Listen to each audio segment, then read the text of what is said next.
This is an It's Your Break production, so sit back and take a break. Welcome to It's Your Break. Hi, I'm Jonathan Mertz, and today's guest knows a lot about transformation and the struggles of life. As a matter of fact, as a young woman, she found herself homeless, pregnant, and forced to live in her car. But she found enlightenment. So she took it and ran with it. She is a cognitive behavioral expert. What does that mean? Basically, she's a transformation expert. And we'll speak to her next here on It's Your Break.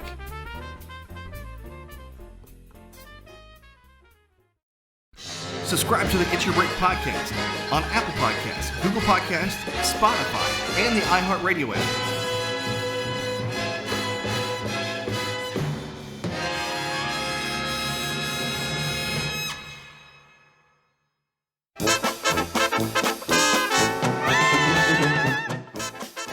Welcome back to It's Your Break. Hi, I'm Jonathan Mertz, and today I am glad to have on the show Allyson Roberts, who is a transformation expert. And she is going to go over how the brain works and how you can transform yourself. And she's on the show with me right now. Allyson, thank you so much for coming on the show. Thank you for having me. It's great to be here. So for those that don't know, that Allyson is a transformation expert. And before you took that path and got onto that avenue, you had a lot of things happen to you early on in your life. Like you were even homeless, living out of your car. I mean, how did that happen? So I was engaged to be married, and 7 weeks before our wedding, I mean, I don't know if guys, when they hear that, they may not understand how profound it is to be 7 weeks away from your wedding. But when you're 7 weeks away, you've got like the invitations have been sent out, and you've had wedding showers and dresses and bridesmaids and people making travel arrangements and all that stuff. And so I filled a pregnancy test, and I told my fiance, he was over the moon happy. And then we told his parents, and his dad pulled me aside and gave me a check and told me that I needed to have an abortion, that his son wasn't going to marry a whore, basically. Oh, wow. Yeah. So I went to the clinic, and I couldn't go through with it. And, you know, and people think that it's from a pro-life thing. It's not at all. It's just, I'm totally pro-choice. I just, I couldn't do it. I just couldn't go through with it. Right. So I went home. I didn't tell my fiance the truth. And then a week later, I was vomiting in the bathroom, and he came in and he was rubbing my back, and he's like, "We're going to figure something out. It's okay. You know, don't worry about it. I'll talk to my dad." And so he talked to his dad, I guess, and I got home from college classes that afternoon, or that night rather, and they had changed the locks on the house, and I couldn't get in. That's so sad. It's horrible. Why did he have these feelings toward you? Do you even know to this day? Yeah, he actually found me on Facebook about 10 years ago, and apologized to me, but he said that he was so afraid of his parents then. I mean, I was 19, he was 24. So he was a man, but not a man, you know? Right. And it's really sad, Jonathan, because he ended up being, he's an alcoholic, and it's like severe alcoholism because of all of that. So that night I called my mother. My mom's mentally ill. And it was the last place in the world I wanted to go, but it was the only place I had to go. So I called her from a payphone, told her I was coming home. She wasn't thrilled. So she figured out that I was pregnant about 9 or 10 weeks after that. And she threw me out. it was the exact same situation. I came home from school and she had changed the locks on the door and I couldn't get in the house. And I sat in the driveway in my little Volkswagen Beetle. And I was like, God, I mean, I can't go through with this, abortion, and I don't really understand what's going on. And I just heard a very clear voice that just said, trust me. So I drove back to campus and I was living out of the back seat of my car while I was going to school. And that's what happened with that thing. That's how I ended up living in my car. Wow. And now, for those that don't know, if you go to AllisonRoberts.com, it's Allison with a Y, and read her story on there, you will see that she puts this in the forefront, that her being homeless is a big part of her life, because there's a turning point where you found inspiration through Napoleon Hill, who I have never heard of before. And you say that his philosophies changed your life. How so? So I was going to college at the time, and one of our reading assignments was Think and Grow Rich, which Napoleon Hill wrote. He's an American author. He was actually born in 1883, if you can imagine that. And he was way ahead of his time. A lot of people don't know that he actually coined the phrase, whatever the mind of man can conceive and believe, it can achieve. And that was the starting point of everything in my life. I believed that. I lived by it. When I was in the back seat of the car, I just kept visualizing. It was in the dead of winter, and I just kept visualizing a warm bed, a warm house, people who cared about me, people who cared about my child I was carrying, getting prenatal care because I wasn't getting any prenatal care, eating because I was starving. And I literally was rescued from my car, and it changed my life. It changed everything. And so you decide at that point, I guess, to get into being a life coach in a manner of speaking, but you're much more than just a life coach, right? Yeah, I'm a cognitive behavioral expert. And so what that means is that, you know, what you think becomes a belief, and we make decisions from what we believe. Like if you believe that raw meat is bad, you're not going to eat it. If you believe that you should brush your teeth twice a day, every day, then you're going to brush your teeth. And when I put it in simple terms like that, because people think that those are just things that they do, but you do those things because you believe in the outcome of those things. And so, I have been studying Napoleon Hill. I'm 55 years old. I've been studying Napoleon Hill since I was 19. And I did step away from it for a little while in my 30s, just because I was going through a lot. But I picked it right back up again when I was going through a lot, and thought, it never fails. I mean, that's the thing about mindset work, is that when you do the work, cognitive behavioral therapy is what keeps a lot of people sane and keeps a lot of people on the path. It's what Alcoholics Anonymous is based on. It's what a lot of mental recovery from PTSD and all of that. So it's a real modality, and it works very, very well. I've actually seen people go through AA and NA personally, and I've seen a lot of them fail. But I've seen the ones who take hold of the message, and it actually did change their lives. So I know exactly where you're coming from on that. That is very, very interesting. And you've actually got a lot of clout behind you in what you're doing. I mean, you become famous in a multitude of areas. And one of the things that I thought was really, really cool is that you became one of the top 100 coaches in the world. I mean, not just in the United States, in the world. And that is a really cool honor. How did you get that honor? I was blown away, Jonathan. So you don't know that you're even being looked at for that. So they have an entire committee that just watches you, basically. And so last year, I was on over 50 podcasts. Even though it was a pandemic, I was still doing live events, not in person live, but virtually live. Just want to confirm that.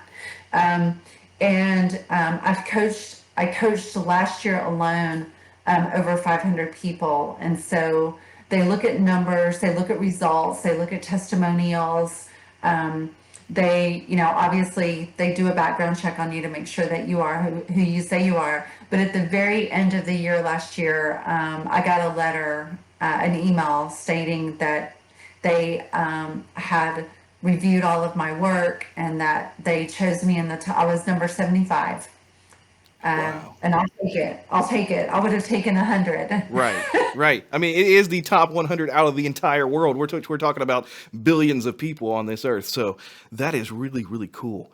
How many people are typically in your profession, whether it's a life coach or even the exact field that you're in, being a cognitive specialist? I almost didn't say that right. As far as the cognitive part goes, I would say that there's probably about 4 million. Wow. That's interesting. I didn't realize it was that big of a field.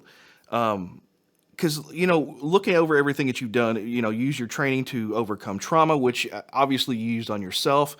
As we talked about childhood issues, self-worth. These are things that many of us face, even if it's on a small scale. We face things, self-doubt, there's pity up, we inflict on ourselves. There's, within your own households, there's family members that says, I really don't think that's a good idea, even though it's your goal to accomplish. And we're always getting these kind of negative vibes from people, even if it's not truly intentional. What's the best piece of advice you have for somebody that, just dealing with the day-to-day stresses on something they can do for themselves to make sure that they keep pushing forward? So a lot of people don't understand that we are programmed with shame and guilt from tribal days, from caveman days. And the reason that our reptilian, our lower brain, developed shame and guilt was to keep us all together, believe it or not. Because any time a tribe lost a member, they were that much weaker. So they kept shame and guilt as a manipulative force to keep tribal members together. And so, a lot of times when I'm working with people, they'll say, Allyson, I just don't want my reptilian brain anymore. Can't I just get rid of it? I don't want it. And I'm like, yeah, you do want it, because it's keeping your lungs functioning, it's keeping your kidneys functioning, and your heart and your blood pumping and all those things. But the reptilian brain has 3 main jobs. The first one is to keep you alive. The second one is to avoid pain. And the third one is to seek pleasure. So if you go back to caveman days, right? Keep us alive, keep the race going. Avoid pain, because, you can't be hurt and be a full member of the tribe. And of course, seeking pleasure is the sexual aspect. So we have to expand the race and keep people coming into the world. Huh. So we have those components going on. And when people are struggling, they don't realize that the struggle is coming from that primitive brain. It's coming from there. And so the more people can realize that we have a conscious brain where we make now choices, and a subconscious brain, most people live in their subconscious, Jonathan. Huh. That's interesting. Yeah. And you brought up the fact the reptilian brain, because that was one of the things I was going to bring up that you had highlighted on your website. And there's a lot of people that don't believe that we even have anything similar to reptiles. So explain how the reptilian brain is classified as into, I guess, the human anatomy, other than just being the area. How do they call it? Why do they call it the reptilian brain versus like a caveman brain? Do you know that? Yeah, so we call it reptilian because all reptiles, like snakes, alligators, lizards, chameleons, all reptiles, they operate in survival mode. all the time, and all of their actions are reactive. So a chameleon gets on a brown cabinet. Even if it's not in danger, the chameleon will turn brown to blend in. It's on a blue car. Even if it's not in danger, it turns blue to blend in. So the reason we call it reptilian is because it's the most primitive living creature. And so it's not reptilian as in like, alien creatures or anything like that. It's reptilian as in like snake, lizard. Those creatures are purely acting in survival. They eat when they're hungry.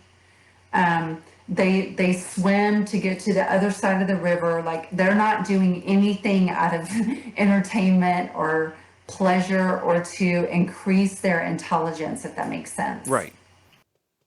Huh. That was interesting because I wanted to ask about that because that's very, very fascinating because I like to watch Ancient Aliens. So it's one of the biggest reasons I wanted to bring that up. It's one of my favorite shows because I like seeing how everything is, corresponding, and even with ancient times that they think how things interact, even though even now we still don't know how our existence truly came to be. Right. When it comes to what type of spirituality you're in, or if you're doing, the evolutionary standards. So, I don't know. We don't have the exact answers. We know we're here. We know we're conscious, and we can move forward from there. And one of the things that people tend to do, even with our conscious brains, is kind of like what I'm doing right now. I'm almost in a stuck phase of thinking what I'm going to get out next. We kind of get stuck in our thoughts and then in our processes, and we get stuck in life on how we want to live our lives. I mean, I'm at 41 going on 42. So there's so many things I want to do still, even in a career standpoint, that I haven't done yet, and push myself push myself forward and going forward. How do we get around those kind of hurdles in our own lives? So there is a tool that is called a thought model. And it's, you and I don't have hours and hours to sit here and talk about it, but a thought model basically is this. So there's an outside circumstance that is neutral. So in other words, there's a car accident. Let's say that you're walking down the street and you see a fender bender. You're going to have, the very first thing that's going to happen is you're going to have a whole lot of thoughts about that fender bender, a whole lot. Then you're going to feel something about that fender bender. And then you're going to act on how you're feeling and thinking. And then there's going to be a result. So let's say, Jonathan, that you're like, there's so many things I want to do. I don't know how to get there. So the very first thing I would say to you is, well, what result do you want? What do you want to do? Maybe you're like, I want to own a broadcasting company. So we're like, okay, I would say, well, how does that make you feel? You'd be like, that makes me feel amazing. Like, okay, what's a thought that's connected to that? And it's like, well, I know what I'm doing. I mean, I can do this. Then it's like, all right. So then thinking from that place, you're going to get what I call inspired action. You're going to get action that is going to move you in the direction that you want to go, especially if you commit to visualizing the ownership of that broadcasting company. If you wake up every day and you just spend 5 minutes in the shower, you're scrubbing your body with soap and you're just like, wow, I can see it. I can feel it. I'm there. It's like, it's so amazing. It's so wonderful. And what people, especially now, I mean, like, I feel like the world is becoming so together and so divided all at the same time, but you're talking about like, we don't know where the world came from. We don't know if it's evolution or God or whatever. I'm saying, why does it have to be one or the other? Mm-hmm. Why can't it just be all of it? So the reason I'm saying that is because when you're in the shower and you're visualizing this, it's like the universe wants you to just don't stop. Like it wants you to just visualize like how many employees you're going to have and what your tax bill is going to be every quarter, like everything. And then from that place, I promise you, inspired action comes, and when you do the inspired action, you get the result that you want. And it's not woo-woo. I mean, a lot of people think, oh yeah, right, Allyson, but it's not. I promise you it's not. Our brain is so powerful, Jonathan. We are only using a tiny piece of our brains as it is. I totally agree with that. I mean, if you could look at history, we still can't figure out how the Egyptians made the pyramids. We know what they used as a material, Right. but we don't know the tools. We don't know the exact methods. We have our modern tools to try to mimic, but we still can't, and in some cases, get the perfection that they're getting. I mean, one of the other things that always blows my mind is the crystal skulls that I actually found. They found 13 of them, and they are so perfect. It is unreal. I mean, to get that, and they're thousands of years old. So, it blows my mind away, literally. And I love thinking about that. I love visualizing. And it's why I find what you do so fascinating. And why don't we tell people where they can go to get in contact with you, or maybe even get more information about what you do? Yeah, so the best way to reach me is through my website. It's the best way. Or they can email me at Allyson@AllysonRoberts.com. I also have a Facebook group that's called Outrageous Results, where it's so active. There's so much support and love and inspiration. And I get on there every Tuesday at 2 p.m. Eastern Standard Time and teach live. So if they join the group, they're going to get more and more and more of this on a weekly basis. We have a lot of fun. It's fun. Oh, that's awesome. If there's one piece of advice you can give us before you go, what would that be? I would say the one piece of advice is to heal your shame and guilt as much as you possibly can. Just to don't run from it. Don't try to fight it. Just to embrace it and find a person, if it's not me, someone else, to help you get to the bottom of why you are struggling with shame and guilt, and get rid of it or heal it to the best that, I mean, we're always going to have a little bit, but heal the part of shame and guilt that's holding you back. It's good advice. It's really good advice. Allyson, thank you so much for coming on the show, and I loved having you, and hopefully I get to have you again soon. I would love it.